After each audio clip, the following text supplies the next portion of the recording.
Before we go further, if you value careful, fact-based true crime reporting, make sure to like this video and subscribe to Unrivaled True Crime. On this video, stay with us as we dive deep down into the interview of Nolan Wells' family and attorneys as they reveal shocking new details. Nolan Wells was a young man from Lafayette, Louisiana. In early 2026, he was on a boat with several other young men when something went wrong. Authorities later recovered his body from the water. From the beginning, the circumstances surrounding his death raised questions for his family, who said they needed clarity about what happened during those critical hours on the boat. Local officials conducted an autopsy as part of the standard investigative process. According to statements made by the family's legal team, weather conditions delayed the transport of Nolan's body for examination. The state autopsy was completed, but the family sought an independent review.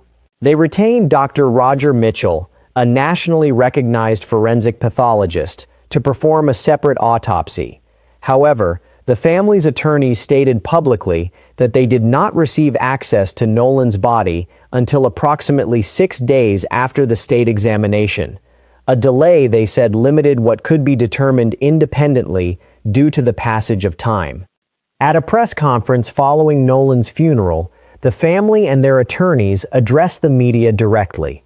They emphasized that they wanted transparency and equal treatment under the law. One major point of focus involved cell phones. The district attorney agreed to a joint analysis of Nolan's phone with experts from both sides.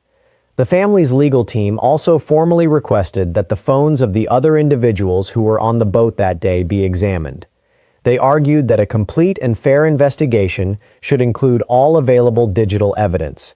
As of that press conference, a timeline for the phone analysis had not yet been finalized, as technical coordination with service providers was still underway. Community response in Lafayette was immediate and visible. Activists organized rallies calling for a clear timeline and full transparency.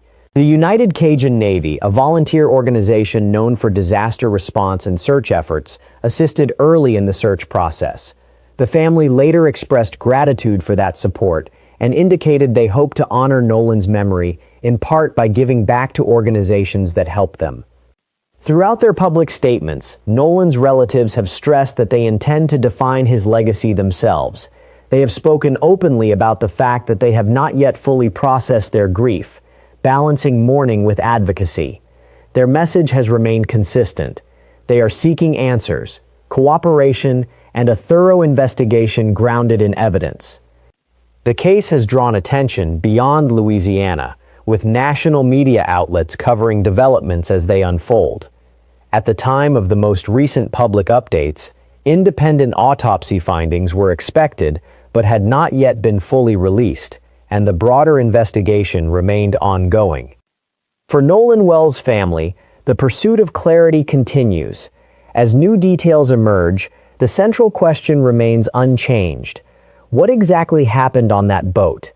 If you want updates delivered responsibly and without speculation, like this video and subscribe to Unrivaled True Crime for continued coverage.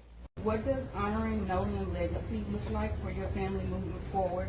Are there any foundations, scholarships, community initiatives, or causes you hope people will support in his memory? Absolutely. This is actually something my cousin Keezy and I have briefly discussed.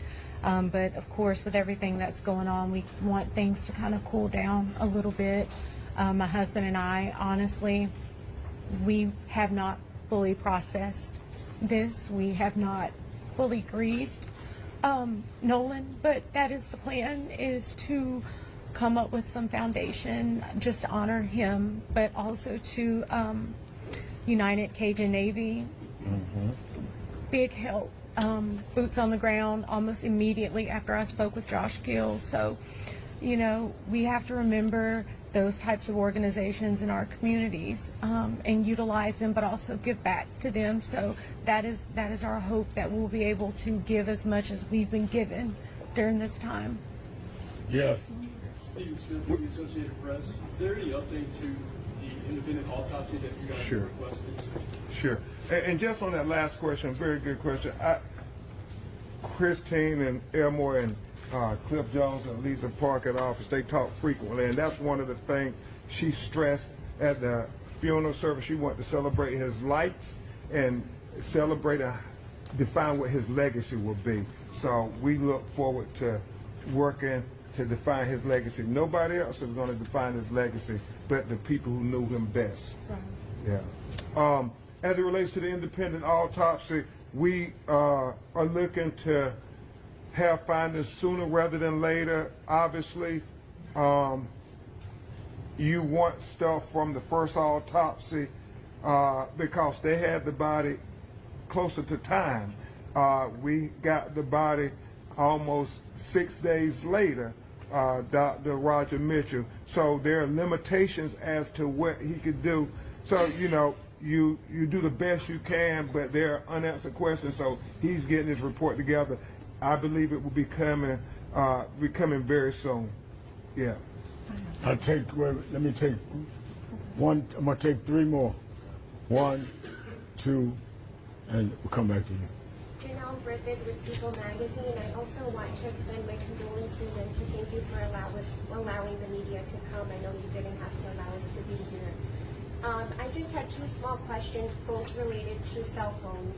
One of the things that came out of your meeting with the local DA was that you agreed you would both analyze Nolan's phone. I wanted to know when that might take place. And the other was that at the end of the last press conference, you said that, Ben, you said you wanted everybody's cell phones looked at. So that, to me, that meant the other young men that were with Nolan that day. Did you communicate that to the DA, and what did she say? If so, have they analyzed their phones? Do they plan to? I did communicate that to the district attorney.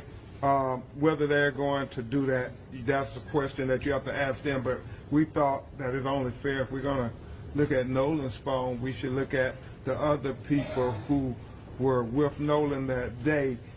Because, again, we just want equal justice. We think that if Nolan was on that boat, roles were reversed, they would look at his phone, and so that is going to be important.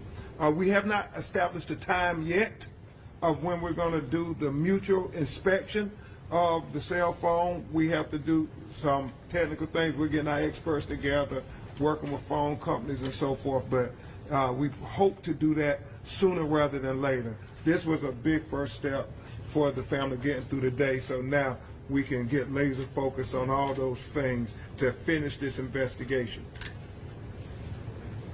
Will Polson with WLOX. Ben, you had mentioned that it had been a couple of days, I think you had said 6 days, since after the state's autopsy was done before you were able to get access to the body. I know whenever it first came out, it was being flown to D.C. and then autopsy planned for that Friday. Can you confirm when that autopsy was done?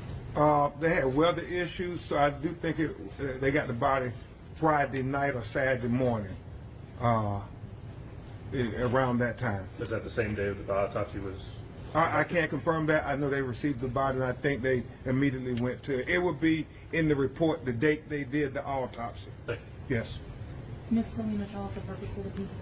You guys are supposed to be having a rally on the 26th. Is that still going to occur? Well, I think that was the community, people who are activists who we're very grateful, standing up, demanding a fair and impartial investigation. And we want to say thank you to all the community leaders and activists standing up saying, no, we want a timeline. We want transparency. We want them to check cell phones. We want everything that you would have done had it been your child. So that's what they're going to be talking about on the 26th. Thank you. All right. Thank you very much. Thank you.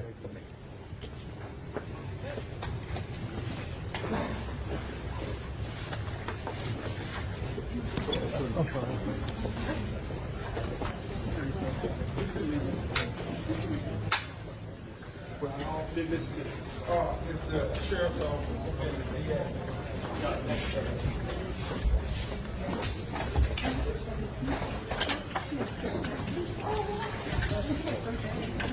Gotta make sure it's mine.